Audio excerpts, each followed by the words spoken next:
Hello বন্ধুরা, সহজে শেখোর পঞ্চম ভিডিওতে তোমাদের সকলকে স্বাগত। তো আজকে আমাদের পঞ্চম ভিডিওতেও মিক্স কোয়েশ্চেন থাকবে। আমরা বেশি দেরি না করে একদম টেস্টের দিকে এগিয়ে যাই।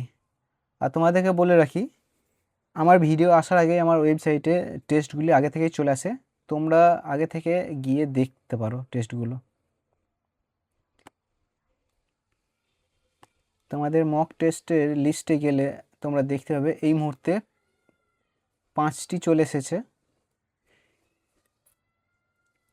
এই 5 নম্বর মক টেস্টটিও 1 তারিখে রিলিজ করেছিলাম জানুয়ারির।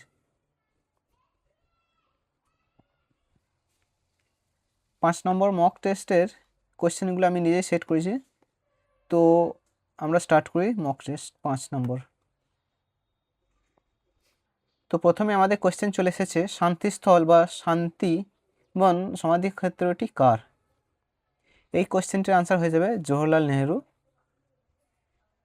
ইন্দিরা গান্ধীটি হয়ে যাবে শক্তিস্থল, লাল বাহাদুর শাস্ত্রীটি হয়ে যাবে বিজয়ঘাট ও মহাত্মা গান্ধীটি হয়ে যাবে রাজঘাট নামে পরিচিত। তো 2 নম্বর কোয়েশ্চেন এসেছে, নোংরা পাত্র বা সোনার গহনা পরিষ্কার করার জন্য সাধারণত কোন অ্যাসিড ব্যবহার করা হয়? নাইট্রিক অ্যাসিড বা HNO3। আমরা 3 নম্বর কোয়েশ্চেনের দিকে যাই। যুবরাজ সিংহের আত্মজীবনী কোনটি? এখানে অপশান এসেছে the taste of my life, playing it my way, sunny days আর 281 অ্যান্ড বিয়ন্ড। তো এখানে উত্তরটি হয়ে যাবে the taste of my life, এটি যুবরাজ সিংহের আত্মজীবনী। প্লেইং ইট মাই ওয়ে এটি সম্ভবত সচিন তেন্ডুলকরের জীবনী। সানি ডেজ হয়ে যাবে সুনীল গাভাস্করের ও 281 হয়ে যায় VVS লক্ষ্মণের আত্মজীবনী। তো এই আত্মজীবনী ব্যাপারগুলি তোমরা একটু দেখে রাখবে, কোন প্লেয়ারের আত্মজীবনী কি, এইগুলো পরীক্ষায় আছে। আমাদের 4 নম্বর কোয়েশ্চেন এসেছে, a century is not enough, এটি কার আত্মজীবনী?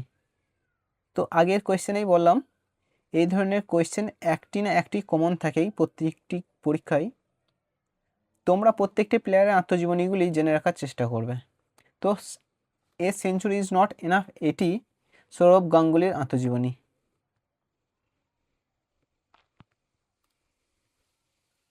5 নম্বর কোয়েশ্চেন এসেছে, ক্ষারীয় দ্রবণে pH এর মান কত?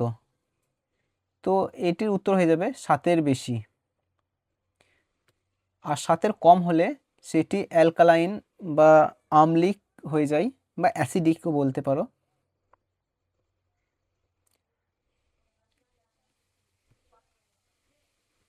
6 নম্বর কোয়েশ্চেন এসেছে, হ্যারি পটার সিরিজের স্রষ্টাকে? তো হ্যারি পটার সিরিজের স্রষ্টা হয়ে যাবে JK রলিন্স।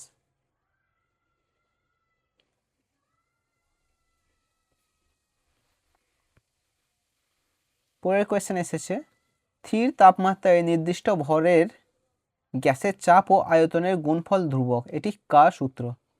এই সূত্রটি হয়ে যাবে বয়েলের সূত্র।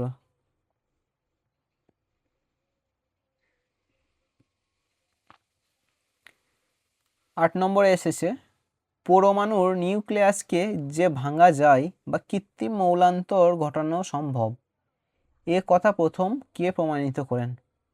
তো বন্ধুরা 8 নম্বর কোয়েশ্চেনের আনসারটি হয়ে যাবে আর্নেস্ট রাদারফোর্ড। আর্নেস্ট রাদারফোর্ড প্রথম এই কথাটি বলেছিলেন।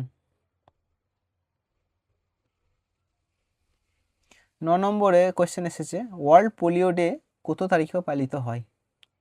তো ওয়ার্ল্ড পোলিও ডে পালিত হয় 24শে অক্টোবর। 1 ডিসেম্বর এইডস দিবস বলে পালন হয়, আর 5ই জুন বিশ্ব পরিবেশ দিবস, আর 7ই এপ্রিল হলো বিশ্ব স্বাস্থ্য দিবস। পানিপথের প্রথম যুদ্ধ কত সালে সংগঠিত হয়? তো পানিপথের প্রথম যুদ্ধ 1526 সালে বাবর সাথে ইব্রাহিম লোদির হয়েছিল, ও পানিপথের দ্বিতীয় যুদ্ধ হয়েছিল 1556 সালে।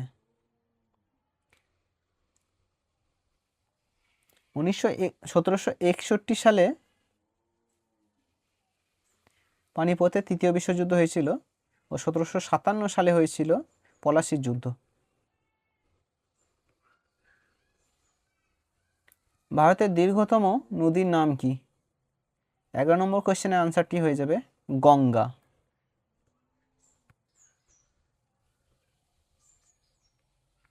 মানুষের শরীরে মোট ক্রোমোজোমের সংখ্যা কয়টি? তো মানুষের শরীরে মোট ক্রোমোজোম সংখ্যা 46টি, আর 44টি হয় মানুষের অটোজোম সংখ্যা, আর 46টির মধ্যে 44টি অটোজোম সংখ্যা, 2টি সেক্স ক্রোমোজোম।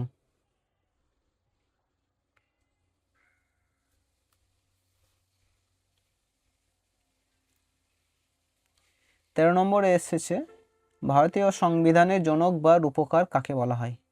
তো এটা খুবই সহজ প্রশ্ন, এই কোশ্চেনটির আনসার হয়ে যাবে ডক্টর বি.আর. আম্বেদকর।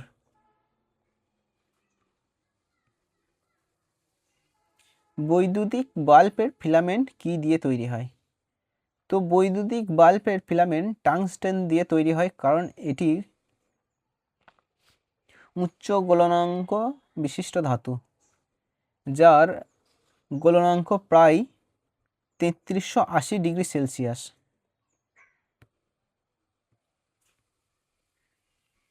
15 নম্বর কোয়েশ্চেন এসেছে সৌরজগতের কোন গ্রহকে লাল গ্রহ বলা হয়?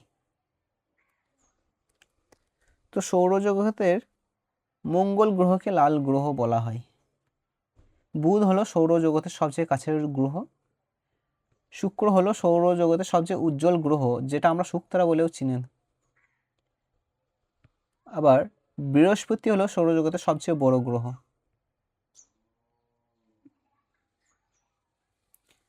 16 নম্বরে বলেছে নোবেলজয়ী কাব্যগ্রন্থ গীতাঞ্জলির রচয়িতা কে? তো গীতাঞ্জলি কাব্যগ্রন্থটির রচয়িতা হলো রবীন্দ্রনাথ ঠাকুর, যেটি রবীন্দ্রনাথ ঠাকুরই ভারতের সর্বপ্রথম নোবেল জয় করে।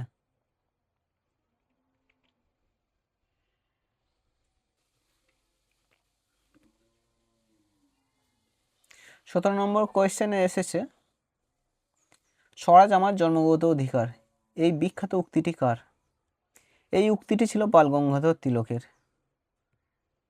মহাত্মা গান্ধীর ছিল করেঙ্গে ইয়া মারেঙ্গে। আর সুভাষচন্দ্র বসু ছিল তোমরা আমাকে রক্ত দাও, আমি তোমাদের স্বাধীনতা দেব। ভগৎ সিং এর ছিল ইনকলাব জিন্দাবাদ। উক্তিগুলো মনে রাখার চেষ্টা করবে, খুব কমন না হলেও আসে। ভিটামিন সি এর অভাবে কোন রোগ হয়? তো ভিটামিন সি এর অভাবে স্কারভি রোগ হয়। এই রোগটি হলে দাঁতের গোড়া থেকে রক্ত পড়তে দেখা যায় অনেক সময়। রাতকানা রোগটি হয় ভিটামিন এ এর অভাবে।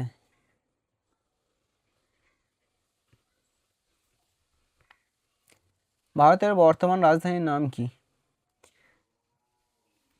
তো এখানে অপশানে আছে মুম্বাই, কলকাতা, নয়াদিল্লি ও চেন্নাই। 1911 সালে কলকাতা থেকে দিল্লিতে রাজধানী স্থানান্তরিত হয়, যেটি এখন নয়াদিল্লি নামেও পরিচিত। উত্তরটি হয়ে যাবে নয়াদিল্লি।